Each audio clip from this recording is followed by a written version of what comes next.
Well, back in February, Elizaveta Vereykina of BBC Russian told me about a scent called the smell of terror. The name is inspired by the purges of Joseph Stalin in the 1930s, in which political opponents were executed in hundreds of thousands. Samples of the scent were being offered outside a former military court in Moscow, nicknamed the Execution House. So the execution house is located just a few meters from the Red Square, from Stalin's grave, from Lenin's tomb. People obviously didn't know what this house was about because nothing really says that this house used to be a military court during the Stalin's purges. And the building itself, what is it currently used for? At this moment, as far as we know, it has a private owner. His name is Vladimir Davidi.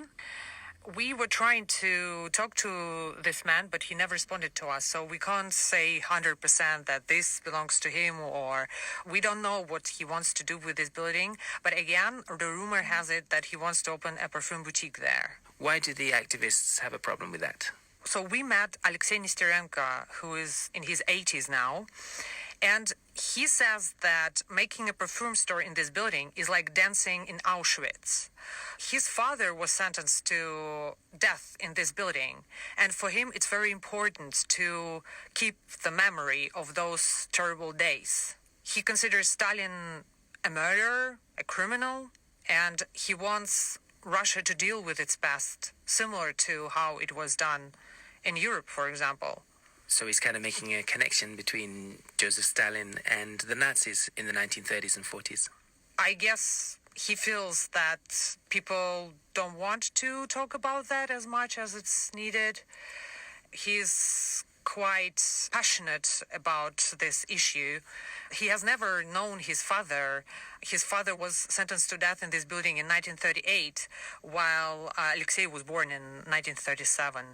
Is he the one that's created this perfume then, the scent of terror? No. What is interesting in the story is that it's not only the older generation or relatives of the victims or victims themselves who protest. It's the new generation who have come here now. People some might call hipsters. That was the idea of PR agency, and specifically the person Nikita who we met for an interview. He is the creative director of a PR agency in Moscow. He's just a young man who feels personal connection to the situation with the way Russia deals with its past, the way Russia deals with the crimes of Stalin's regime. And he had such an idea to kind of play with this news that perfume store is going to be opened there. So they found a perfumer, Alyona. And it just coincided that actually Alyona also has a grandfather who was arrested during Stalin's time. She also feels this personal connection to this topic.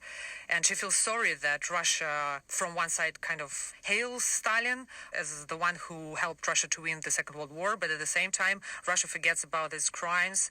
So she created this perfume. And what does the scent of terror smell like? First thing that I felt was the fumes, the smoke. The more you start feeling it, it just feels stank, and you feel the basement. You start feeling metal and maybe blood and wood, maybe some even, flower notes. So people have very different associations. You took this scent out there on the street. What was people's reaction to it? Well, for us, we were actually a little bit arguing with each other who's going to carry it, because every time you take it, your bag smells like that, your hand smells like that, your scarf. So Sarah, okay, this time you carry it. Or I'm like, no, sorry, you carry that. But once we reached the street, people were quite surprised. Someone was disgusted. Someone was astonished. Someone had questions in his head. And did those people you asked, did they know about that particular building then? No, people didn't know, but one person said, oh, that's interesting, I'm going to read about this house then. I think that's good. I feel this perfume and our project and our journalistic project and that kind of inspired someone to get to know more. And Elizaveta, you also did a feature about Stalin impersonators walking around the streets having their photos taken with tourists. What was this about? We call it on a Stalin chase, so to say. So we try to research and explore what do Russian society, how do they see the figure of Stalin? Because the more you read about the purges in the 30s, how many people were sentenced to death, died in the labor camps, and you want to understand, are people really actually aware who Stalin was? Then we saw these people. It was like a Stalin Disneyland, like, oh, here is the attraction, Stalin running, and you can take a picture. This is Russia. So we were quite surprised about that. And you could see that there have been few Stalins, like 4 maybe, and they all compete with each other. They have their own zones of influence on the street, and it seems to be quite profitable thing.